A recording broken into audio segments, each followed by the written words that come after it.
안녕하세요. 문경임 전도사입니다.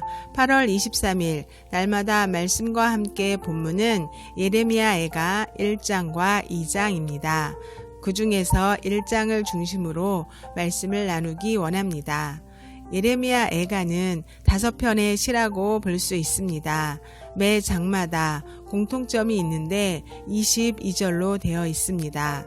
히브리어로 보면 5장을 제외한 모든 장이 히브리어 알파벳 22글자의 순서대로 각 연의 첫 자를 배치하며 쓰여져 있습니다.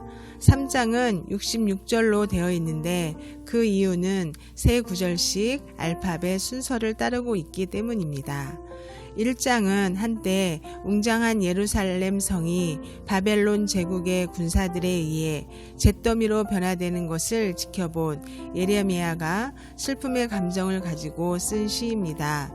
그 감정은 1장, 2장, 4장에 슬프다라는 말로 시작하는 것으로도 알 수 있습니다.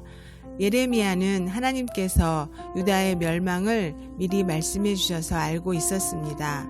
그럼에도 그 현장을 목도하는 것은 결코 쉬운 일이 아니었습니다. 1절에서 예루살렘 성의 파괴의 고통을 효과적으로 표현하기 위해 세 가지로 대조하며 말합니다. 전에는 거민이 많은 번성한 곳이었는데 지금은 적막한 폐허가 되었다. 열국 중에 크고 영광스러운 존재였었는데 지금은 수치스러운 과부의 존재가 되었다.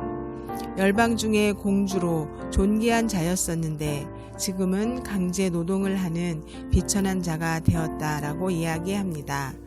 2절의 말씀을 보면 이런 상황을 바라보았던 예레미야는 눈물이 흘러내리는 슬픔을 참을 수 없었던 것 같습니다. 그 외에도 예루살렘 성 파괴뿐 아니라 바벨론으로 끌려가는 백성들, 그들을 위로하는 자가 없는 상황, 친구들도 없는 적막한 가운데 있음을 토로합니다.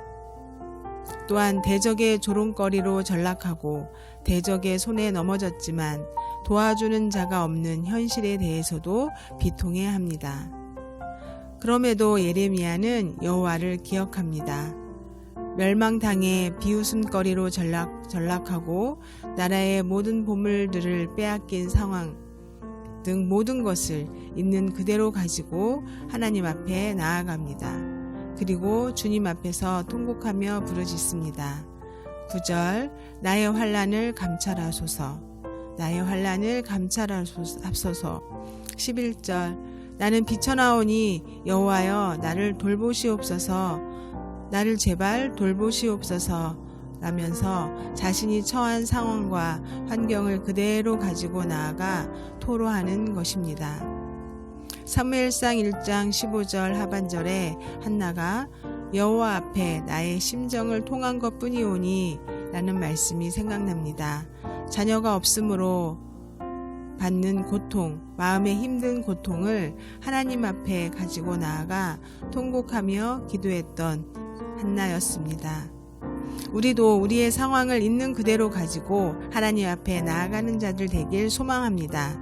슬픔이 있으면 슬픔을 가지고 나아가 하나님께 슬픔을 토로하는 것입니다. 기쁨이 있으면 기쁨을 가지고 나아가 하나님 앞에서 기쁨을 표현하며 감사하는 것입니다. 하나님은 우리의 감정을 다 알고 계십니다. 우리의 형편을 다 알고 계십니다. 우리의 감정과 형편을 아시는 하나님이 바로 우리 하나님이심을 고백하며 살아가는 삶이 되길 축복합니다. 우리는 바벨론 왕국에 의해 멸망당한 유다를 보고 또 무엇을 배울 수 있을까요? 먼저는 거듭되는 경고에도 불구하고 회개하지 않은 남유다에게 결국은 심판이 이루어졌다는 것입니다. 하나님은 공의로우신 분이십니다. 우리가 하나님의 자녀라고 해서 우리의 잘못을 그대로 넘어가는 분이 아니십니다. 하나님의 자녀인 우리도 죄에 대한 심판은 반드시 받는다는 것입니다. 둘째, 하나님은 선포하신 말씀을 성취하시는 분이시라는 것입니다. 선지자를 통해 선포된 하나님의 말씀은 이루어졌습니다. 하나님의 말씀이 때때로 더디게 성취되는 경우도 있습니다. 그러나 한 가지 확실한 것은 하나님의 말씀은 반드시 성취된다는 사실입니다. 하나님의 뜻을 구하며 그 뜻대로 이루심을 우리의 삶 속에서 경험하며 살아가시길 축복합니다. 기도하겠습니다. 우리의 삶의 주관자 되신 주님을 찬양합니다. 우리의 감정을 가지고 나아가 앓을 때 그 감정을 다 이해하시고 돌봐주시니 감사합니다. 우리의 환경을 돌봐주시옵소서. 우리의 고통을 돌봐주시옵소서. 우리를 모든 환경과 고통에서 구원해 주시는 예수님의 이름으로 기도합니다. 아멘.